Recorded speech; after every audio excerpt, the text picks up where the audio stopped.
Bonjour à tous, aujourd'hui je vais vous présenter donc un nouvel outil pour passer les iPhones en mode Purple. Je rappelle, le mode Purple sert à unbin le Wi-Fi quand on a besoin de remplacer la puce Wi-Fi.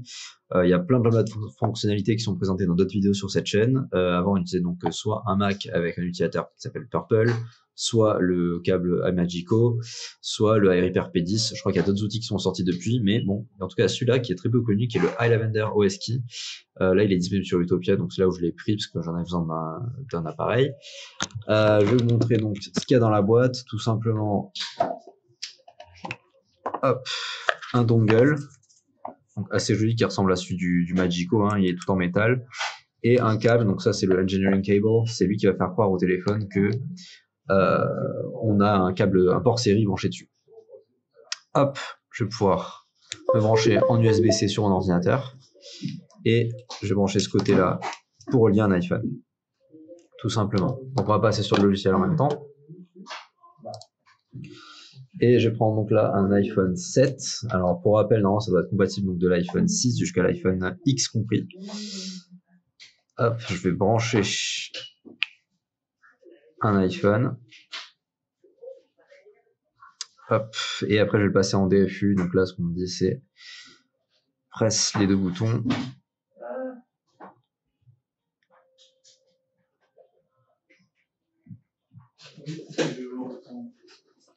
Lâchez le bouton de côté. Ah, j'ai du mal à faire la manipulation. Je vais recommencer pour essayer de le repasser en DFU. Hop. Donc là, il est passé en recovery. Mais il a bien été détecté en recovery en tout cas. Si je peux le regarder, je le regarde. De toute façon, dès que je vais regarder, je sais quoi aider, je l'appelle. Allô?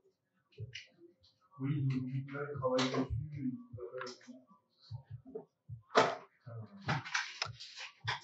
Il n'y a pas posé une idée? Non, on va poser. Donc je vais recommencer, je vais allumer le téléphone et on va le remettre en mode DFU. Donc en attendant, sur ce logiciel, qu'est-ce qu'on a? Si vous voulez changer la langue, donc le logiciel à la base il est en chinois, vous cliquez en haut, vous passez sur English au lieu de chinois évidemment. Ici, bon, pas forcément besoin de choisir le modèle pour l'instant, il n'a pas besoin juste pour passer en Purple. Hop, ça y est, mon téléphone a redémarré. Je branche. Je vais le repasser. Ah, il est venu. Putain, le pad, il est parti. Ah.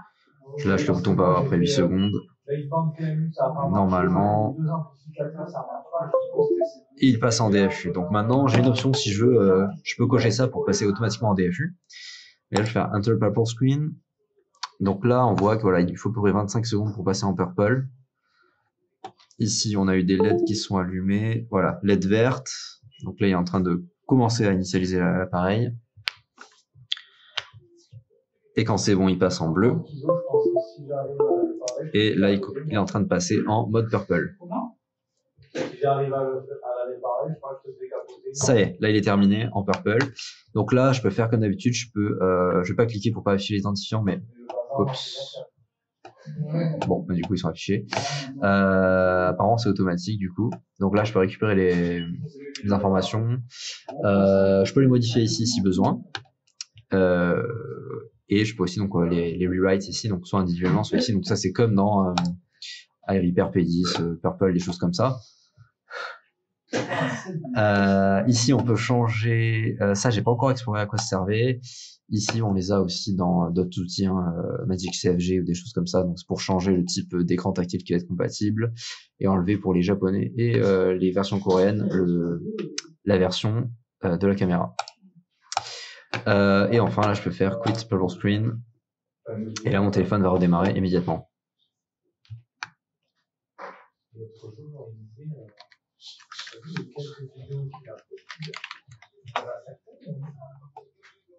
Ensuite, je vais vous montrer comment on installe l'appareil, le logiciel, pardon.